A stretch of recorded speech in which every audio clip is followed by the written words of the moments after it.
வணக்கம். Cook with Chitra சமையலில் இன்னைக்கு சமையல் வீடியோங்க.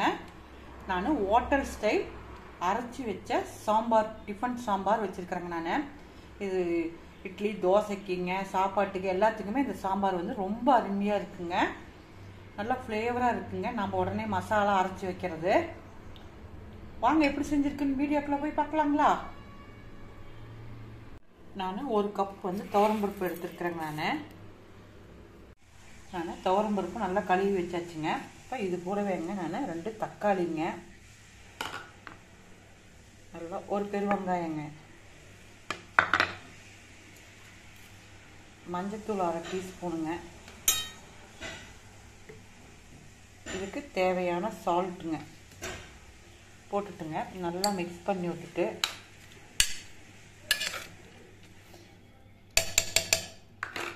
இது முழுகிற அளவு தண்ணி ஊற்றிக்கலாங்க.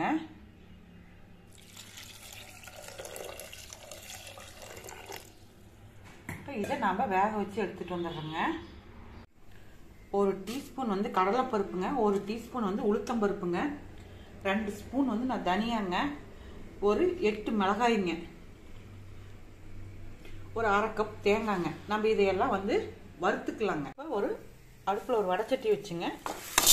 இதெல்லாம் நம்ம அப்படியே ட்ரையாக வறுத்துறேங்க. நான் இப்போ இது கூடவே நான் இந்த மிளகாயும் நான் போட்டுறேங்க. மிளகாயும் போட்டுட்டுங்க இந்த தேங்காயும் போட்டு நல்லா வதக்கிக்கலாங்க. தேங்காய் நல்லா வதங்கணுங்க. இந்த மாதிரி நல்லா தேங்காய் இதெல்லாம் வறுத்துக்கிட்டேங்க. நான் இப்போ இதை நம்ம ஆற வச்சிடலாங்க. இந்த மாதிரி நல்லா அரைச்சி எடுத்துக்கிட்டேங்க. நான் அடுப்பில் ஒரு வடைச்சட்டி வச்சுங்க. 2 ஸ்பூன் வந்து நான் இன்னைக்கு நெய்யில் தாங்க இந்த சாம்பார் தாளிக்கிறேன். நான் ரொம்ப நல்ல மணமாக இருக்குங்க. 1 டீஸ்பூன் உளுத்தம்பருப்பு போட்டுக்கலாங்க. கடுகு 1 டீஸ்பூன் போட்டுக்கிறேங்க. நான் ஜீரகம் 1 டீஸ்பூன் போட்டுக்கலாங்க.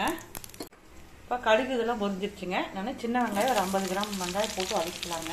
வெங்காயம் வதங்கும் போதுலேயாங்க நான் ஒரு பச்சை மிளகாய்ங்க, ஒரு 3 மிளகாய் அப்படி நான் முழுசாக போட்டுருக்குறேங்க. நான் வதங்கிட்டுங்க. இப்போ வெங்காயம் இதெல்லாம் வதங்கிடுச்சுங்க. நான் 2 முருங்கைக்காய் வந்துங்க அரைஞ்சி வச்சுருக்கிறேன், அதை போடுவாங்க. இப்போ இந்த முருங்கைக்காயில் வந்து நம்ம அந்த அரைச்சி வச்சுருக்கிற அந்த பேஸ்டெல்லாம் போட்டுடலாங்க. இந்த மசாலாங்க நான் எல்லாமே போட்டுறேங்க.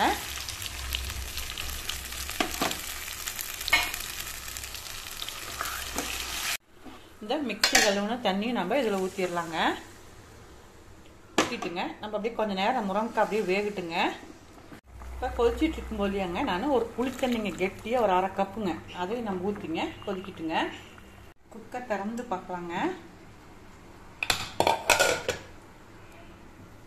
பருப்பு வந்து நல்லா குழைவாக வெந்துருச்சுங்க.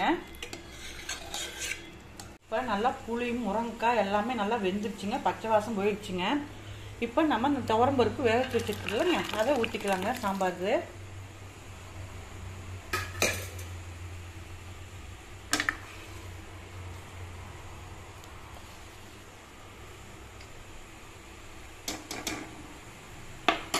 நல்லா கொதிக்கிட்டுங்க.